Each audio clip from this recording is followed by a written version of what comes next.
Good afternoon. This video is for my dear students of the lower intermediate level this fall session of 2020.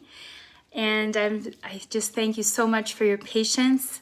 I have been a little delayed in my video, and I ask you to please forgive me.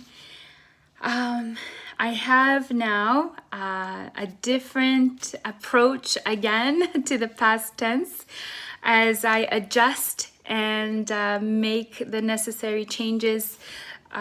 Technically, I need to adjust my material as well. So this is it. I have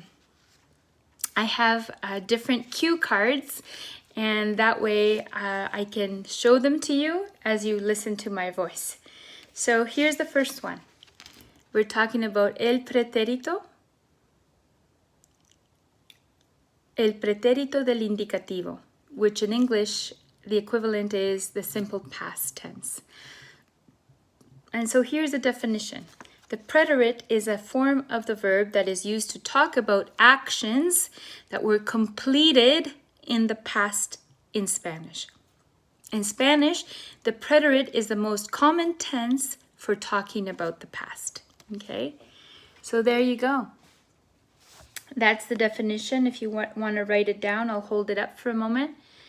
So as I show you this, I just wanted to mention that we do have 3 ways to express actions in the past tense in Spanish. The preterite is not the only one, although it is the most common. We also have the present perfect, which is pretérito perfecto, and we have already looked at that tense in the first 2 sessions of the beginner's class. And it had to have an auxiliary, which is the verb haber, and it sounds like yo he comido, I have eaten. The imperfect past, we haven't seen that one yet, and it is very different than the preterite and the pretérito perfecto because it expresses I used to. I used to.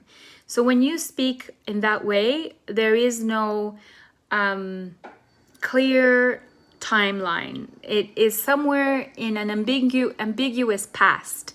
Like, I used to go fishing with my dad. Well, we don't know if that was for 1 year or for 10 years. We just know that it was sometime in your past. So that's I used to. And it also is used to draw background settings. I'm sorry. Like once upon a time, there was a princess who lived in a castle who had many horses and pretty dresses. So all of that is in the past tense, but it's not in the pretérito.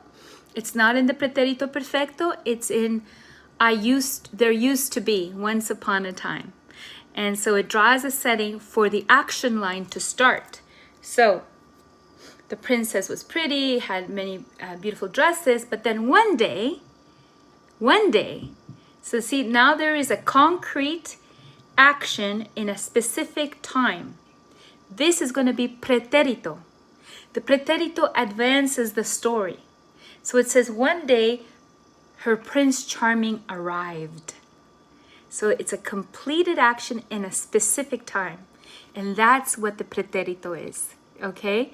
So we're going to learn the most common use of the past tense in the Spanish language.